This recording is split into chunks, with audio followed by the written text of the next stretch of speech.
رمضان تجلى وابتسم طوبى للعبد إذا تنما.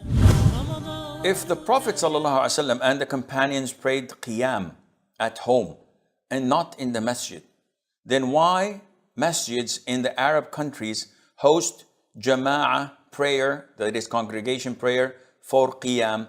Isn't that counted as a bid'ah? First of all, let us understand the math. What is qiyam? What is taraweeh? What is tahajjud? What is witr? These are terminologies that I'm confused of. Don't be. This is why I'm here. Qiyamul layl, known as night prayer or salatul layl. This is a big umbrella. And this big umbrella, underneath it, folds any prayer you pray after Isha and before the break of dawn, the adhan of Fajr. So anything you pray in between is considered to be night prayer. Interesting. What about Taraweeh? Taraweeh is specifically night prayer offered during the month of Ramadan. So if I pray during the month of Shawwal, this is night prayer. If I pray during Hajj, this is night prayer. Taraweeh specifically refers to night prayer done in the month of Ramadan. Interesting. Tahajjud. What is tahajjud? Tahajjud is night prayer.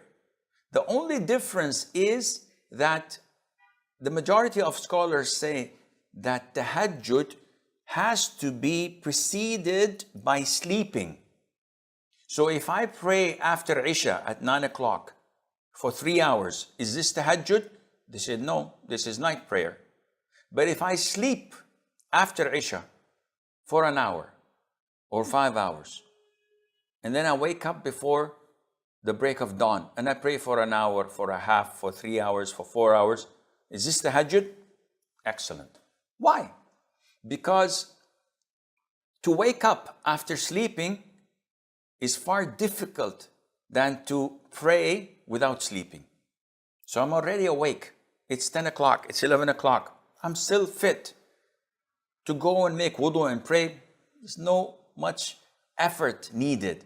But when you sleep for 3 hours and it's your cozy bed, air condition is cold and it's dark, everybody's asleep, you wake up and say, let me pray night prayer, let me pray tahajjud. Shaitan is whispering in you, he said, come on, night is long. Sleep and wake up after an hour or two. And you go back to sleep, you wake up only after Fajr. It's difficult. It needs guts. It needs a strong will, supported by Allah Azza wa Jal, for you to wake up and pray. This is why tahajjud is far more difficult than regular night prayer. Okay, then what is witr?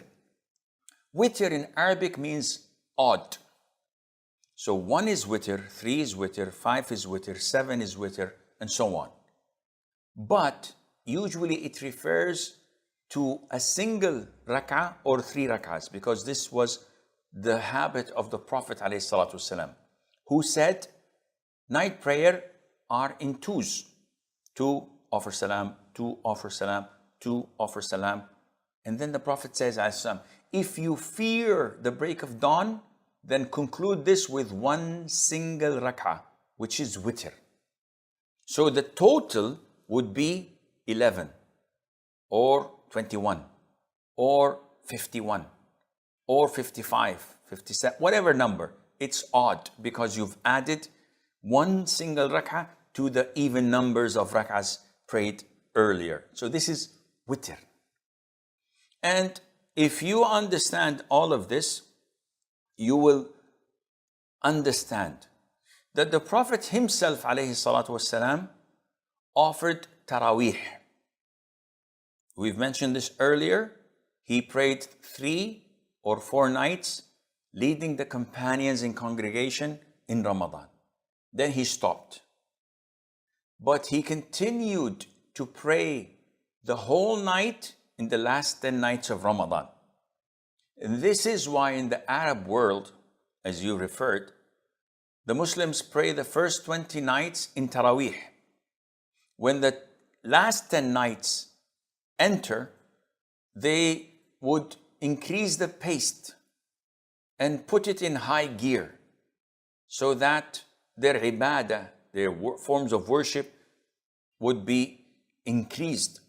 So in addition to the Taraweeh, they offer qiyam, which are connected.